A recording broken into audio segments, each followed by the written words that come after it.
जिस अकाउंट का वो जिक्र कर रहे हैं उस एफआईआर के अंदर, वो अकाउंट ट्विटर पे मौजूद ही नहीं है, मतलब पिछले कई माह से। इस वक्त ये जो हो रहा है कि जब तक कोई नाक ना रगड़ी जाए या कोई प्रेस कॉन्फ्रेंस ना की जाए या कोई आके इस तरह से ना करे, तब तक हमने रिहाई नहीं मिलनी। इसी तो कहते हैं कि लोगों का अदालतों के ऊपर से एतमाद उठ जाना। इसीलिए तो लोगों का फिर अदालतों के ऊपर एतमाद नहीं रहता। जब लोग आप आम सड़क पे चलें और कोई कहें कि जी आप अदालत से उम्मीद ना रखें, आपको क्या कहते हैं कहीं और फैसला होगा, आपका अदालत से नहीं फैसला होगा, तो ये हमारे मुआशरे के लिए, हमारी आइन के लिए, हमारे अदारों के लिए तशवीशनाक बात होनी चाहिए। हमारा मुआशरा किस तरफ जा रहा है ये। अस्सलाम वालेकुम नाज़रीन, सियासत.पी की आप देख रहे हैं जमाल अहमद आपके साथ। तो समीर खोसा साहब मेरे साथ मौजूद हैं, लॉयर हैं खदीजा शाह के। समीर भाई अस्सलाम वालेकुम। वालेकुम सलाम जी। खदीजा शाह पाकिस्तान का एक बड़ा नाम है, बिजनेसमैन है, बिजनेस वूमेन है। अब एफआईए ने उनको अरेस्ट कर लिया है। जी, कुछ ऐसे ही है कि एफआईए अब जब हालात ऐसे उनको समझ आए कि शायद आईजी और पंजाब पुलिस कोई किसी और एफआईआर के अंदर, हाई कोर्ट के अंदर स्टेटमेंट दे चुकी हुई है कि किसी और मुकदमे में नहीं रिक्वायर्ड, और जिस तरीके से उन्होंने तीसरे मुकदमे में उनको फिर डाला था और उस पे हाई कोर्ट की कंटेम्प्ट ऑफ कोर्ट की कार्रवाई चल रही है, तो शायद क्योंकि वो रास्ता उनके लिए बंद हुआ, तो उन्होंने अब ये रास्ता नया निकाला है कि एफआईए के ज़रिए उनको अरेस्ट करके किसी और केस में डाला जाए। तो उसके पीछे जो सिलसिला है वो बिल्कुल सबके सामने वाज़ेह है, वो यही है कि जी किसी न किसी बहाने से उनको अंदर रखा जाए। एफआईए का क्या केस है अब खदीजा शाह पर? जी, एफआईए का केस अब ये है कि उनको कोई 5 माह बाद ये ख़्याल आया कि जी इन्होंने कोई सोशल मीडिया के ऊपर ट्वीट्स की, जिसकी वजह से इन्होंने इश्तियाल अंगेज़ी की अवाम की, जो कि उन्होंने आज कोर्ट में रिक्वेस्ट डाली है। लेकिन इसमें मज़क्क़ाख़ेज़ ही बात है कि जो एफआईए की जुरिस्डिक्शन बनती है prevention of electronic crimes act, जो एक्ट है उसके तहत। जो उन्होंने शिक लगाई है prevention of electronic crimes act की सेक्शन 24 कैपिटल ए, हम्म। वो शिक उस वक़्त कानून में मौजूद ही नहीं थी। वो जुलाई के अंदर कानून के अंदर बनाई गई, जो पीका की अमेंडमेंट हुई जुलाई 2023 में, उसके तहत वो शिक पीका में शामिल की गई और वो उन्होंने लगाने की कोशिश की हुई है, जो कि सरासर गैर आइनी बात है। पाकिस्तान की आइन और वैसे भी कॉमन सेंस भी यही कहती है कि जो शिक उस वक़्त कानून में मौजूद ही नहीं थी, वो उस वाक़ये पे लग ही नहीं सकती। सो पीका और एफआईए की इन्वॉल्वमेंट एक सरासर अनकॉन्स्टिट्यूशनल और इल्लीगल अमल है। जिन ट्वीट्स का आप जिक्र कर रहे हैं वो इस शिक के बनने से पहले के ट्वीट्स हैं? जी, उन्होंने अपनी एफआईआर के अंदर कोई ज़िक्र नहीं किया हुआ कि कब के ट्वीट्स हैं, कौन से ट्वीट्स हैं, किसने उनको इत्तला दी, कौन उसमें कंप्लेनेंट है। आप एफआईआर अगर देखें, अव्वल तो एफआईआर के कल कल कल के दिन में पता चला कि जी एफआईए ने कोई रिक्वेस्ट दी है मैजिस्ट्रेट के सामने। कल पूरा दिन हम एफआईआर तलाश करते रहे, तो एफआईए के किसी दफ्तर से हमें एफआईआर ना मिली। आज कोर्ट से दस्तयाब हुई। तो एफआईआर में अगर आप देखें तो उन्होंने ना बताया कि मुद्दई कौन है कंप्लेनेंट, किसी इंसान जो कि उस उन ट्वीट से अफ़ेक्ट हुआ हो। स्टेट ने खुद वो की हुई है। इंक्वायरी कब शुरू हुई? इंक्वायरी शुरू हुई जब हाई कोर्ट ने बेल की समाअत कर ली थी और 11 अक्टूबर को हाई कोर्ट की बेल की समाअत हुई, तो एफआईआर के मुताबिक 13 अक्टूबर को एफआईए की इंक्वायरी शुरू हुई। हम्म। और उस इंक्वायरी के अंदर किसी को शामिल नहीं किया गया, किसी को नोटिस नहीं किया गया। एफआईए के अपने एसओपीज़ होते हैं, जिसके अंदर उन्होंने इंक्वायरी करनी होती है पहले बिफोर रजिस्ट्रेशन ऑफ एफआईआर। वो इंक्वायरी में किसी को एसोसिएट नहीं किया गया। किसी ने नहीं उनको बताया कि जी किस ज़रिए से उनको ये ट्वीट्स आए। जिस अकाउंट का वो ज़िक्र कर रहे हैं उस एफआईआर के अंदर, वो अकाउंट ट्विटर पे मौजूद ही नहीं है। मतलब पिछले स स कई माह से, पिछले 5 माह से वो पाबंद सलासल हैं। तो ऐसे कोई ये काबिल यकीन बात है कि जो इंसान पाड़े साढ़े 5-6 माह से पाबंद सलासल हो, वो कोई ऐसे ट्वीट्स कर रहा हो और इश्तियाल फैला रहा हो लोगों में। और ऐसी कौन-सी बात है कि जो एफआईआर पहले लगी थी 96 और फिर 1271 जिसमें हाई कोर्ट ने उनको बेल दी है, उस मामले में भी पुलिस ये कहती रही कि जी इन्होंने कोई सोशल मीडिया पे पोस्ट्स किए हैं, जिसको हमने शामिल तफ्तीश किया है। एफआईए की रिपोर्ट उसके अंदर आई है।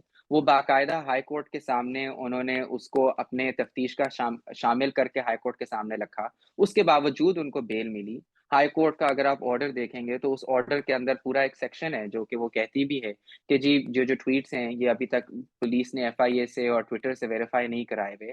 और उसके अलावा हाई कोर्ट ने ये भी अपना मौक़िफ़ दिया कि जी अगर कोई इंसान ने किसी हीट ऑफ द मोमेंट में कोई ट्वीट कर भी दिया है, लेकिन उसको फिर डिलीट किया है और उसके बारे में अपोलोजाइज़ किया हुआ है, तो रियासत को एक नरमी का जो है वो इज़हार करना चाहिए और ये केस ऑफ फर्दर इंक्वायरी है। तो ये सारी चीज़ें हाई कोर्ट अपने बेल ऑर्डर में देख चुका हुआ है और उसके बावजूद अब क्योंकि पंजाब पुलिस नहीं कर सकती थी, तो एफआईए में उन्होंने क्योंकि पीका आ सकती है और वो फेडरेशन है, तो करने की कोशिश की है। एक साढ़े 5 माह बाद नई एफआईआर के बनने का कोई जवाज़ ही नहीं। और एफआईआर पुरानी तारीखों की है या फिर एफआईआर भी नई काटी गई है? जी, एफआईआर मज़े की बात ये है कि हमारी हाई कोर्ट के अंदर पिछली पेशी, आज से पहले जो पेशी थी वो 27 तारीख को थी जी, और 27 तारीख को ही जो तीसरी एफआईआर है उसके अंदर हमारी एटीसी में पेशी थी, जिसमें ये ऑब्वियसली शुबा तो था कि शायद रिमांड ना मिले, शायद एटीसी डिस्चार्ज कर दे, तो ये चांस था। तो जो एफआईआर के ऊपर डेट मुकर्रर है, वो 27 अक्टूबर की है।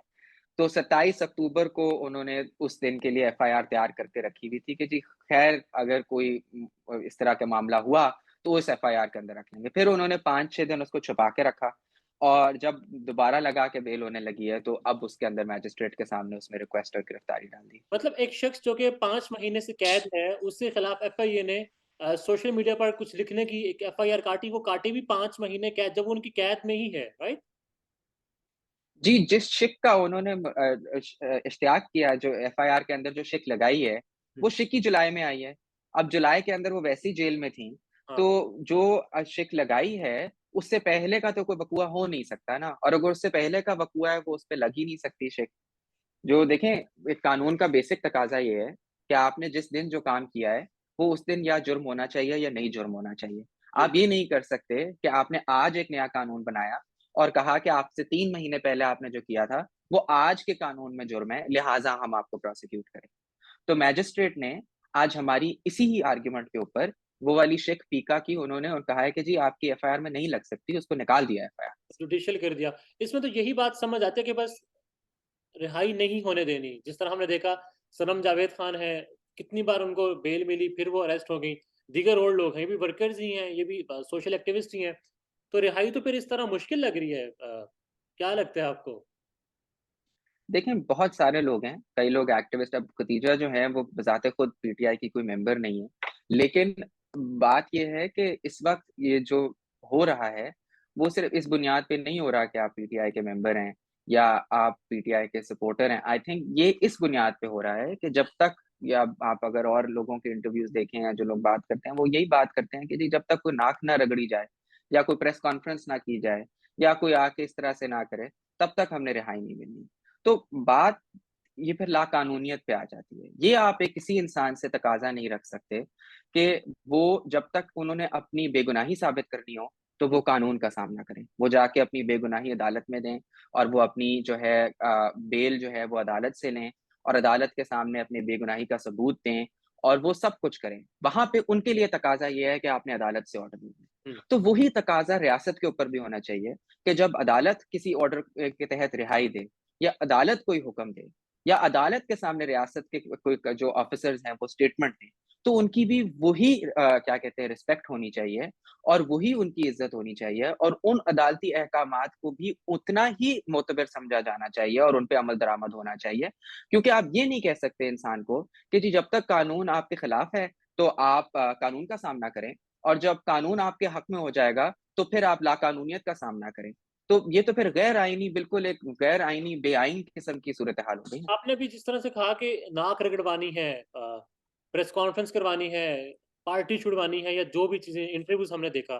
खदीजा नहीं, को भी पार्टी में तो है ही नहीं ना वो। वो तो ज़ाहिर है, तो इसलिए वो इंटरव्यू तो दे नहीं सकती ना। ये कहा गया हो कि बताया गया हो, तरीका बताया गया हो, ये कर लें तो आपको रिहाई आराम सुकून से मिल जाएगी। साथ दीगर और ख़वातीन भी कैद हैं, उनके हवाले से भी क्या इत्तलात हैं आपके पास? देखें, ज़ाती तौर पे उसको बताई गई हुई मैं तो नहीं इसकी कोई तस्दीक या तरदीद कर सकता।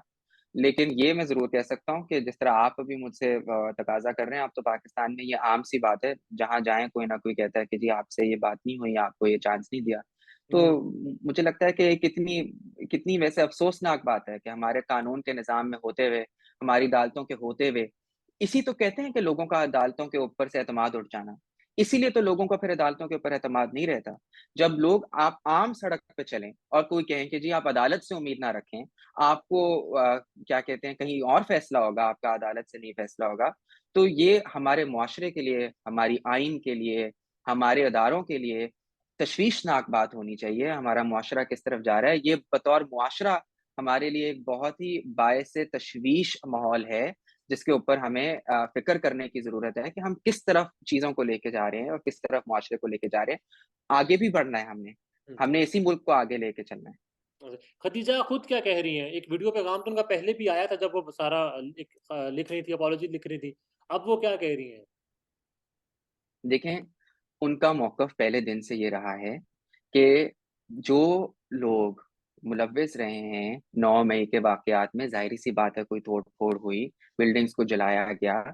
जिन लोगों ने कोई गैर कानूनी काम किया है, उनके लिए उनके ऊपर कार्रवाई होनी चाहिए, कानून के मुताबिक कार्रवाई होनी चाहिए।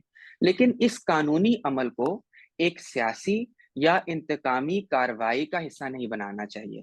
ये 2 मुख्तलिफ चीज़ें हैं, उनकी पहली दिन से यही मौक़िफ़ रहा है और उन्होंने ये कहा भी है कि जी मैं इस चीज़ की मज़म्मत करती हूँ, तोड़-फोड़ की मैं मज़म्मत करती हूँ, जलाओ-घराओ की मैं मज़म्मत करती हूँ। मैंने कभी भी किसी को ना ये कहा है, ना इस बात की तायीद की है, ना इसको सपोर्ट किया है, ना इसको एनकरेज किया है कि तोड़-फोड़ होनी चाहिए, जलाओ-घराव होना चाहिए, गैर सरकारी अमलाक के साथ नुकसान पहुँचाया जाना चाहिए।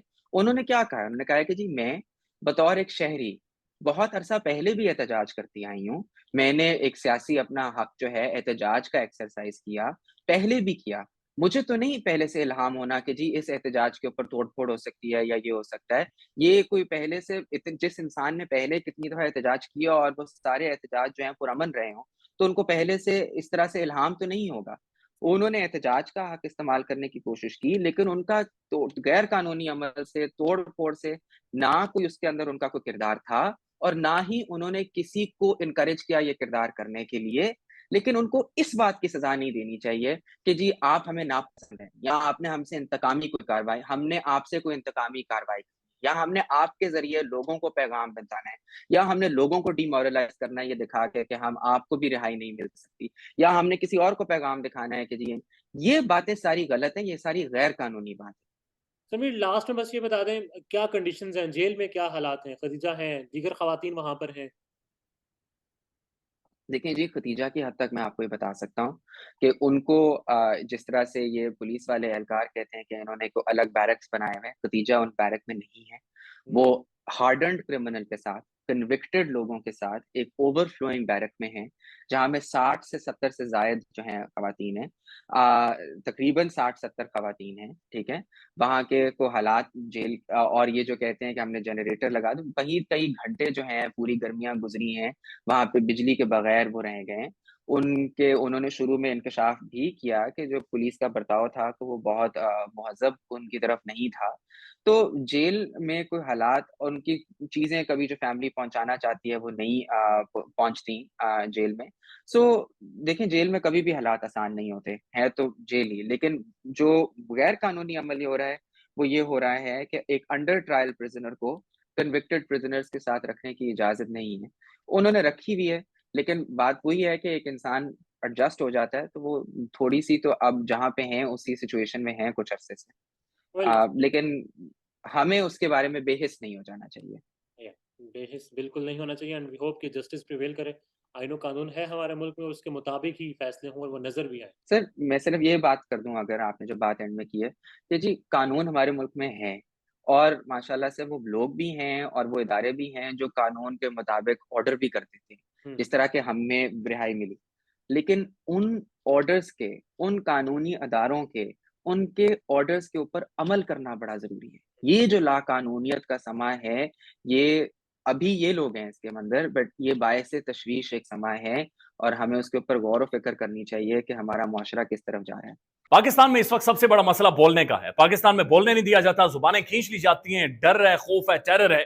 पाकिस्तान का मीडिया मुकम्मल तौर पर कंट्रोल्ड है, वेल मैनेज्ड है, एक मैसिव सेंसरशिप है। इसी तरह का दबाव पाकिस्तान में सियासत.pk भी फेस कर रहा है, जिसे पाकिस्तान भर में गुज़श्ता कई महीनों से मावरा आइन, मावरा कवानीन मुकम्मल तौर पर बंद कर दिया गया है, मुकम्मल तौर पर बैन कर दिया गया है। सियासत.pk की नशरियात को लिमिटेड करके पाकिस्तान में छोड़ दिया गया है। तमाम तर कानूनी मुआवजे के ऊपर आवाज उठाई गई, दस्तक दी गई, लेकिन हर तरफ से खामोशी है, सन्नाटा है। कहीं पर कोई सुनवाई नहीं है, कोई सुनने को तैयार नहीं है। लेकिन इसका हल क्या है? क्या खामोश हो जाएं?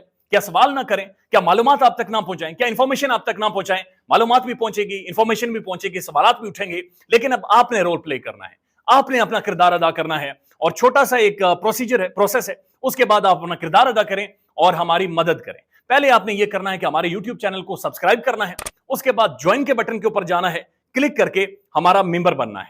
या फिर दूसरा ऑप्शन यह है कि आपने वीडियो की डिस्क्रिप्शन में जाना है, वहां पर पैट्रियन का लिंक मौजूद होगा, उस लिंक के ऊपर क्लिक करें और हमें सपोर्ट करें, हमारा हिस्सा बने, हमारी ताकत बने। ख्याल रखिएगा। अल्लाह हाफिज।